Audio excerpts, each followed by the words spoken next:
అంటే దేనికి? దేనికంటే ఏముంది, గొడవలు కానీ ఆ లవ్ ట్రాక్లు కానీ, అందులో ఉన్న వాళ్ళు ఎవరైనా లవ్ ట్రాక్లు ఏమైనా క్రియేట్ చేశారా? ఈమె కొద్దే గొప్ప క్రియేట్ చేస్తుంది, ఉంచొచ్చు కదా.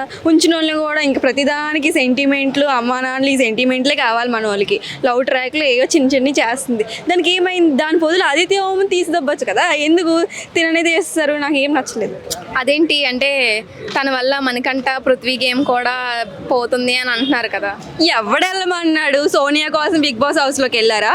సోనియా కోసం మీరు ఇండివిజువల్గా గేమ్ ఆడాలి. సోనియాకి ఎందుకు ఇన్ఫ్లుయెన్స్ అయిపోయారు నాకు అర్థం కాలేదు. మీరు విన్నర్ అవ్వడానికి వెళ్ళినప్పుడు వాళ్ళు ఇన్వాల్వ్ అవ్వాలి. ఆ విన్నర్ అవ్వడం మానేసి సోనియా ఏదో గిచ్చితే నలిపితే దానికి తీసుకుంటే సోనియాది ఏం మిస్టేక్ లేదు. తన గేమ్ తను ఆడింది. పృథ్వీరాజ్ ఇన్ఫ్లుయెన్స్ అయిపోయారు సోనియా వల్ల అని అంటున్నారు. ఎందుకు ఇన్ఫ్లుయెన్స్ అయ్యారు? విన్నర్ అవుదామని వెళ్ళారు, డబ్బులు సంపాదించుకుందామని వెళ్ళారు, మనకి తెలియదు. సో వాళ్ళ గేమ్ వాళ్ళు ఆడుకోవాలి. కానీ అమ్మాయికి ఇన్ఫ్లుయెన్స్ అయిపోయి గోకిచ్చుకుంటే నలిపించేసుకుని అంత డల్ అయిపోయి ఎందుకు డల్ అయిపోయారు? వాళ్ళ తప్పు. సో ఎవరైతే ఇన్ఫ్లుయెన్స్ అయ్యారో వాళ్ళని పంపించేయండి.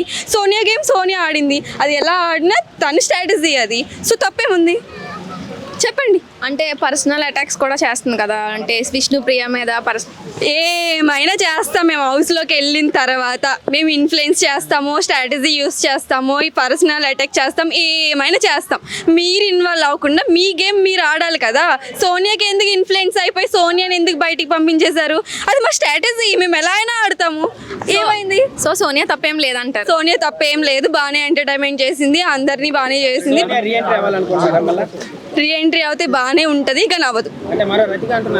రతిక నేను అనట్లేదు, తన స్ట్రాటజీ తనకి ఏం ఆడింది. రతిక ఎవరితో ఆడిందో మనకు అంత ఐడియా లేదు. తినైతే ఆర్య 4 అయితే క్రియేట్ చేసింది. సో ఒక మూవీని క్రియేట్ చేయడం అనేది చిన్న విషయం ఏం కాదు, పెద్ద విషయమే. సోనియా వెళ్ళిపోయింది కాబట్టి ఇప్పుడు నిఖిల్ మంచిగా ఆడుతాడని అందరూ అంటారు. ఏం అడ్డు యష్మి వస్తుంది ఆ ప్లేస్ లో, లేదు అంటే ఇంకో అమ్మాయి వస్తుంది. ఒక అమ్మాయికి ఎడిట్ అయినోడు అమ్మాయికి ఎడిట్ అవుతాడు తప్ప మళ్ళీ అబ్బాయిని వెళ్ళి గేమ్ ఆడేసి అన్ని చేయడు. అర్థమైందా? మనకంట గేమ్ బాగానే ఉందండి, కొంచెం భయపడుతున్నాడు, కొంచెం చిన్న పిల్లల్లో ఆలోచిస్తున్నాడు అంతే.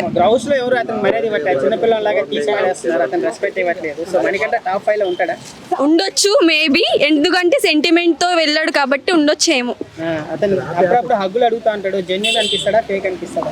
ఏమో బయట ఎవరు హగ్గులు ఇవ్వట్లేదేమో, సో అందుకే హౌస్ లో హగ్గులు కావాలనుకుంటున్నాడు. ఓకే, ఇప్పటి వరకు ఉన్న కంటెస్టెంట్స్ లో టాప్ 5 ఎవరు?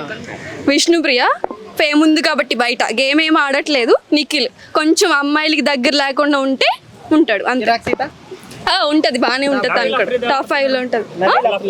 అభి సూపర్ ఆడుతున్నాడు, అమ్మాయిల జోలికి వెళ్ళకుండా తన గేమ్ తను ఆడుకుంటున్నాడు. ఇప్పుడు దాకా నేను చెప్తున్నాను కదా, గేమ్ ఆడేవాడు ఎలా అయినా గేమ్ ఆడతాడు, అమ్మాయిల జోలికి ఎవరి జోలికి వెళ్ళకుండా. సో నబీల్ కూడా ఉంటాడు, విన్ అయినా కూడా తప్పు లేదు.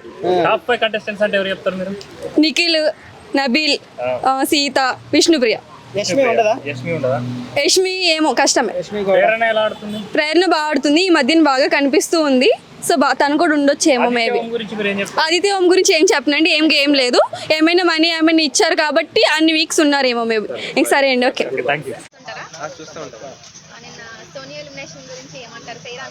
అది కావాలని చేశారు వీళ్ళందరూ కలిసి. నా ముందేమో అందరూ సోనియా గే కొట్టారు, వెనక నుంచి ఓటింగ్ తగ్గించారు. ఇక్కడ ఉన్న వాళ్ళే చాలా మంది ఓటింగ్ వేయించాను నేను దగ్గరుండి. చివరికి నా ముందేమో ఓటింగ్ వేస్తున్నాం అన్నారు, వెనక్కి వెళ్ళేమో వేరే వాళ్ళకి వేసారు, దొంగదెబ్బ కొట్టేశారు. నాకు కావాలని చేశారు. ఇలాగే చాలా మంది కూడా సోనియాని ఇలాగే దొంగదెబ్బ కొట్టి సోనియాని ఈ రోజున బయటికి పంపించారు. అన్ఫేరే కావాలని. ఇంతకుముందు నాగార్జున గారు సోనియాకి ఎంత సపోర్ట్ చేశారు, ఈ రోజున ఏం మాట్లాడకుండా కామ్గా ఉంచి ఈ రోజున బయటికి పంపించారంటే ఇది చాలా దారుణం. ఇది నేను యాక్చువల్గా నిన్న మాట్లాడదాం అనుకున్నాను, ఈవెంట్ పెడతాయి కానీ పెట్టలేదు, దుబాయ్ పోయింది. మళ్ళీ 2-3 రోజుల్లో వచ్చిన తర్వాత ఈవెంట్ పెడతారట, చూడాలి. అలా ఆయన గారు ఫోన్ ఎత్తారు. కానీ హౌస్ లో మాటలు తప్ప గేమ్ అయితే ఏం ఆడలేదు అని అంటున్నారు, దాని గురించి ఎవరు? సోనియా మాటలు తప్ప గేమ్ లో ఎఫర్ట్స్ ఏమీ పెట్టలేదు అని అంటున్నారు. సోనియా గేమ్ ఆడక్కర్లా, జస్ట్ హౌస్లో ఉంటే చాలు. మాకు అది ఆడక్కర్లేదు, ఏం చేయక్కర్లేదు, మాట్లాడక్కర్లేదు, రెస్ట్ తీసుకోమని చాలు. అవి ఉంటే అదొక కళ. సీజన్ 8 ఇప్పుడు దాకా జనాలు చూశారు అంటే సోనియా వాళ్ళే చూశారు. బిగ్ బాస్ అంటే రెస్ట్ తీసుకోవడం, కూర్చోవడం, ఉండడం, అది వాళ్ళ ఇష్టం. అది ఆడిందా ఆడలేదా అంటే మీరేమన్నారు, ఎందుకు డల్గా ఉంది ఆడతలేదు అంటే, అవి ఆడినా ఆడపోయినా సరే మాకు అవి ఉంటే ఆనందం, అది అంతే. మేము ఫస్ట్ నుంచి కూడా ఆ కళ్ళకి ఆ స్మైల్కి ఫిదా మేము. అది సోనియా. అంటే మరి తన వల్ల మిగతా వాళ్ళ గేమ్ కూడా స్పాయిల్ అవుతుందని అంటున్నారు.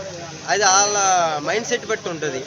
ఇప్పుడు ఒక అమ్మాయి వెళ్తుంది, మనం చూసామనుకో చూడాలనిపిస్తే చూస్తాం, లేదంటే కళ్ళు కింద పెట్టుకుంటే కనపడదు కదా. ఎవరు ఆనందం వాళ్ళది చెప్పలేం కదా. మణికంఠ వచ్చేసి మాటలు మారుస్తున్నారు కదా, మీకేమనిపిస్తుంది? పోలరా అదేమంటారు, పోలరా అదే అంటారు, నాకు వాటి గుర్తురాట్లా. అట్లా అట్లా ఏది మన మోసం కదా. ఏంటిది నువ్వేమన్నావురా, మాసం అన్నావో మోసం అన్నావో అర్థం కాలేదు. అంటే మరో పల్లవి ప్రశాంత్ ఆ, అంటారా? మరొక పల్లవి ప్రశాంత్ రైతు బిడ్డ మాట. అంటే సింపతి ఫామ్ చేస్తున్నాడు, ఆ సింపతి పనిచేయదు. అది సీజన్ 7తో అయిపోయింది. సో ఇలాంటి చేస్తే మళ్ళీ రచ్చ అయిపోతుంది సీజన్ 8 కూడా. ఇప్పటి వరకు ఉన్న కంటెస్టెంట్ లో ఎవరు స్ట్రాంగ్ అనుకుంటున్నారు, ఎవరు వీక్ అనుకుంటున్నారు? వీక్ అంటే నిఖిల్ అనుకున్నా, స్ట్రాంగ్ అంటే సోనియా అనుకున్నా. సోనియా బయటకు వచ్చేసింది. నెక్స్ట్ ఇంకా ఎవరా ఏంటో చూడాలి. ఒకవేళ ఇప్పుడు సోనియా వెళ్ళిపోయింది కదా, నిఖిల్ గేమ్ మంచిగా ఆడతాడంటావా లేకపోతే ఎఫెక్ట్ అయిపోతాడంటావా? ఆడతాడు, ఎందుకు ఆడతాడు? యాక్చువల్గా సోనియాని పంపించడానికే మైండ్లో పెట్టుకొని అలా చేశాడు టార్గెట్గా. సో ఇప్పుడు బాగానే ఆడతాడు. ఇంకా సోనియా మళ్ళీ రీఎంట్రీ అంటారు, దాని గురించి రావాలని మేము అదే కోరుకుంటున్నాము 100%గా. చూడాలి మరి అది ఎంతవరకు నిజమో ఏంటో తెలియాలి. ఆమె అక్కడికి దుబాయ్ వెళ్ళిందిగా, మరి రిటర్న్ కార్డ్ ఎంట్రీ వచ్చేదాకా వస్తుందో లేకపోతే 2 రోజుల్లో ఈవెంట్ పెడతానంటుందో, మళ్ళీ ఇది ఈవెంట్ పెట్టిద్దో మరి ఏంటో చూడాలి. Thank you. Thank you.